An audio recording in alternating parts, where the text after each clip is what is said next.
What do you do when you've been doing everything you're supposed to do? And the opportunity that you dream about, the opportunity you long for, the opportunity you're working for has yet to materialize. What do you do when the results that you care so deeply about, they move you to tears? What happens when the results that you wish for, dream for, pray for, what happens if they don't hit that expectation? What do you do then? I'm so glad you asked. Here it is in 3 words. Keep on doing.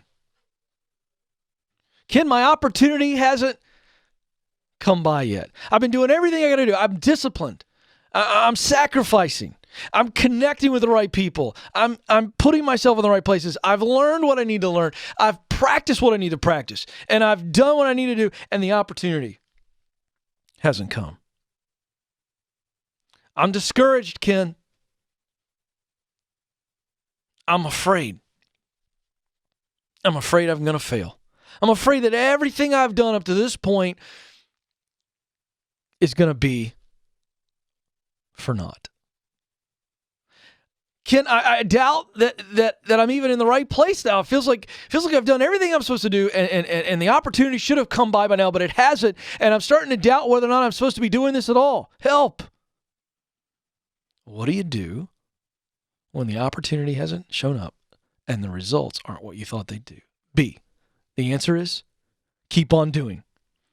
Don't you dare believe the lie of fear. Don't you dare believe the lie of doubt. And don't you dare quit.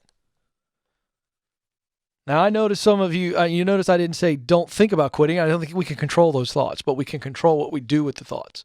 Something that people need to hear. Don't beat yourself up over the negative thoughts, because let me tell you something. And scientists will back me up, neuroscientists will back me up, psychologists. You cannot control what thought enters into your head.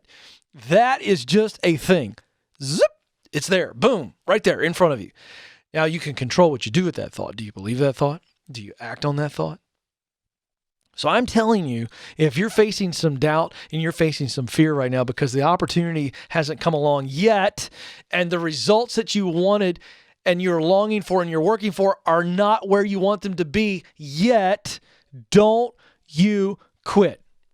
Keep on doing. Why? Why do I say this with such conviction? Why do I say this with such confidence? Because I'm telling you from my own life.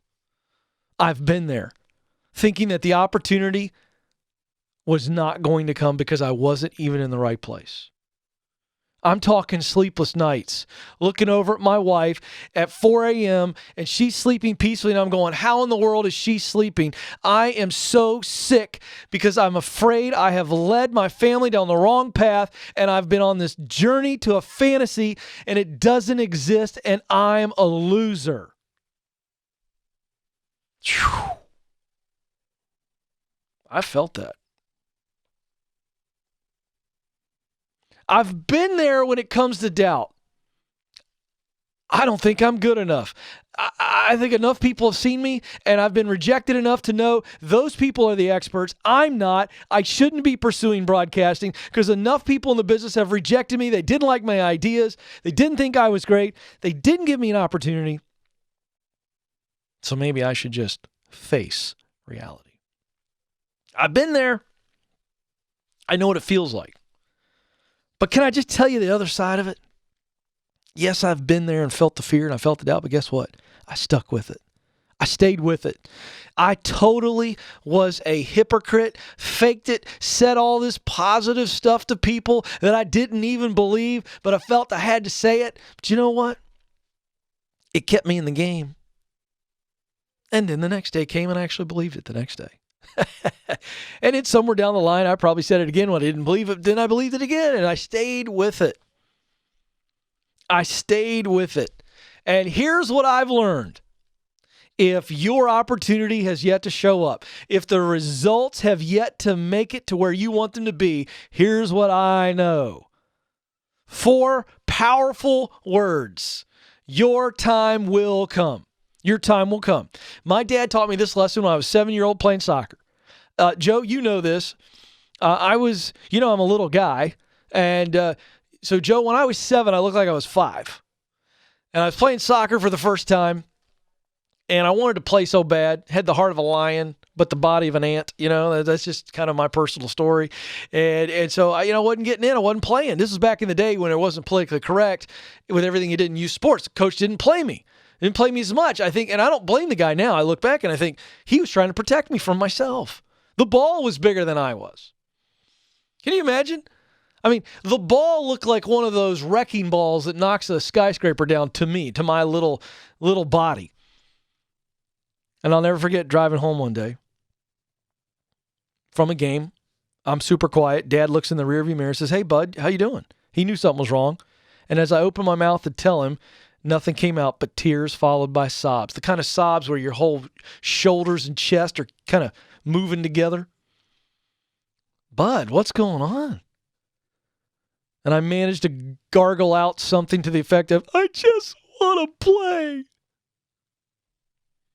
And so my dad, in his wisdom at that moment, looked at me and said, "Hey, hang in there. You're going to get bigger. You're going to get faster.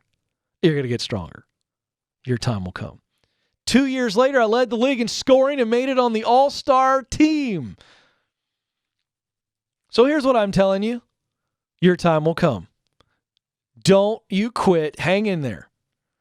By the way, I unpacked this whole story in some more teaching in the Dave Ramsey blog. It's at daveramsey.com. Click on blog. It's entitled Your Time Will Come. I just gave you a little snippet in the form of encouragement, but you can go get that, daveramsey.com. Click on blog.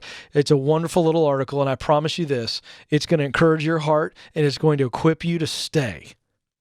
Maybe you need to read this to your kid. Maybe you need to read this to yourself.